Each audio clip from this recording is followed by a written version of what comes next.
You spoke of people being rich and very, very rich. It seems to me there's a difference between being rich and being wealthy. I assume you consider yourself to be both. Which is the more important to you? Well, I think we may ask you to define. I don't want to sound like President Clinton here too much, but we may ask you. I might want, if you really define the rich and wealthy so that I get the distinction, then I think we can give you a better answer on it. Well, in my mind, being rich is having an awful lot of money. Mm-hmm. Being very, very rich is having even more. And being wealthy doesn't necessarily equate to having a lot of money. But what does it equate to then? I think I know what you mean, but I still want you to clear it up before I give you an answer on it. Well, this, of course, is my opinion. I mean, you can be wealthy in health, for example, and I agree with you that certainly there'd be nothing you'd value more than good health for you, yourself and your family. But you go ahead. Well, I believe you're starting to get it. Mm-hmm. Have patience.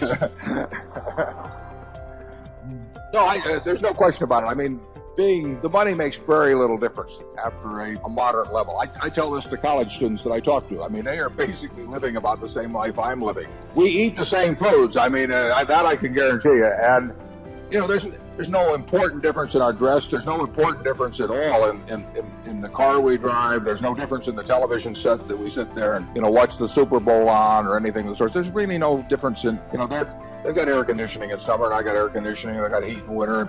Almost everything, so any importance in daily life, we equate on it. The one thing I do is I travel a lot better than they do, net jets. So the travel I do a lot easier than they do.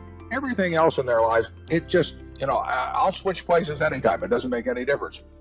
So then you get down to the things of health and who loves you. If you have a minimum level you want to have enough so that you eat 3 times a day and that you sleep in reasonably comfortable surroundings and so on. But everybody in this room has that, and yet some of the people, by the definition that you've given, are obviously much more wealthy than others, and it's not measured by their net worth if you define it that way. And I don't disagree with that definition. I might not use the term wealth in describing it, but I'd certainly maybe call it well-being or something of the sort. Charlie? Sure, there are a lot of things in life way more important than wealth. All that said, some people do get confused. I play golf with a man. He says, "What good is health? You can't buy money with it." Did I ever tell you about Charlie's twin brother that he golfs a lot? I'll take health anytime, incidentally. Yeah. No, the important thing, even in your work, is to an extreme extent, it seems to me, is who you do it with. I mean, if you're going to spend 8 hours a day working, the most important thing isn't how much money you make. It's how you feel during those 8 hours in terms of the people you're interacting with and how interesting what you're doing is and all of that. Well, I consider myself incredibly lucky in that respect. I can't think of anything I'd rather do, and I can't think of any group of people I'd rather do it with. And if you asked me to trade away a very significant percentage of my net worth, either for some extra years or being able to do during those years what I want to do, I'd do it in a second.